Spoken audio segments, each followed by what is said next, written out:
for $100,000.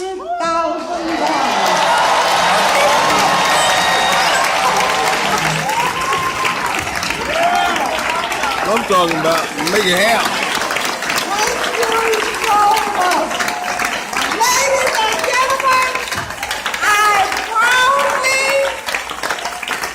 present to you an icon. My friend, my brother in the Role Models Program of Excellence, Mr.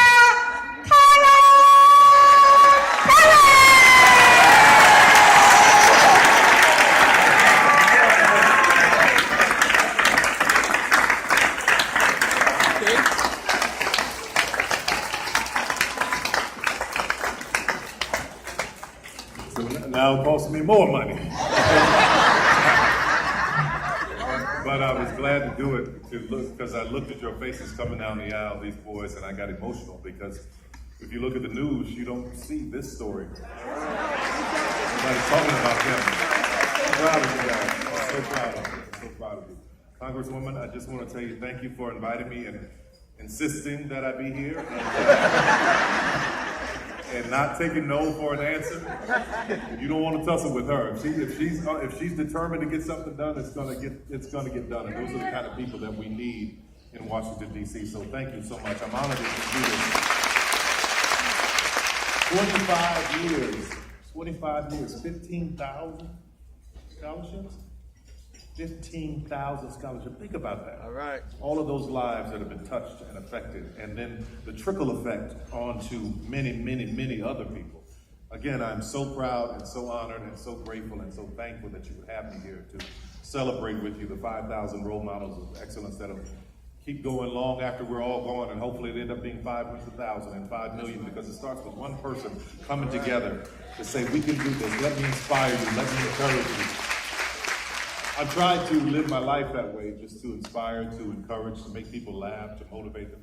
That's what I've always wanted to do. And it was difficult in the beginning. I want to just talk to you guys for a minute. I didn't write a speech. I got a couple of notes here on my phone. I'm not texting. That would be rude. But I'm just, let me tell you a little bit about where I come from. I was born in New Orleans, and I think Hurricane Katrina literally blew the roof off of the poverty that runs rampant in that town. It was bittersweet for me because there were so many dark moments. I lived literally in the middle. 2 blocks ahead of me were these beautiful mansions that line St. Charles Avenue, where people would take the streetcar and see all of these wealthy people. If I wanted to go to the drugstore, I had to walk past all of these mansions, and I would look in the windows and I would dream. They didn't have no curtains. White people didn't have no curtains. They never put up curtains. Black folks had all the windows shut and sheets at the window and everything. I could look inside of their houses and I could just dream.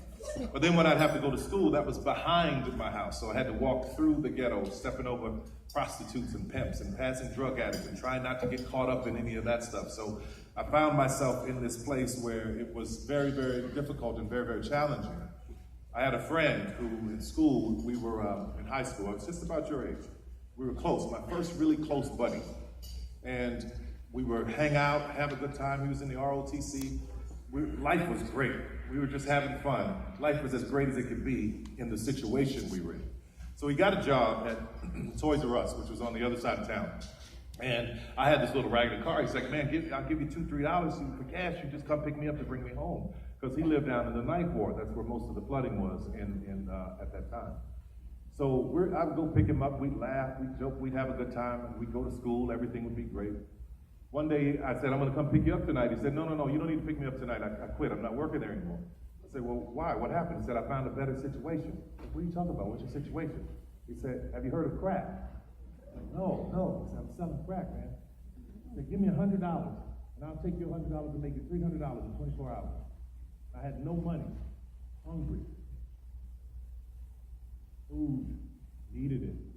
Standing there thinking, man, I just go get $100.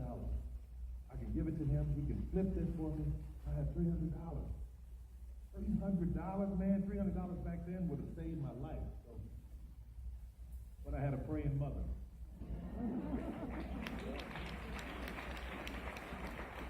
Who taught me right from wrong. took me to church. She taught me about faith. She taught me about God. She taught me about Christ. She wouldn't let me do anything like that. And first of all, if she knew, she'd kill me. But I thought, well, I just do it. She won't know.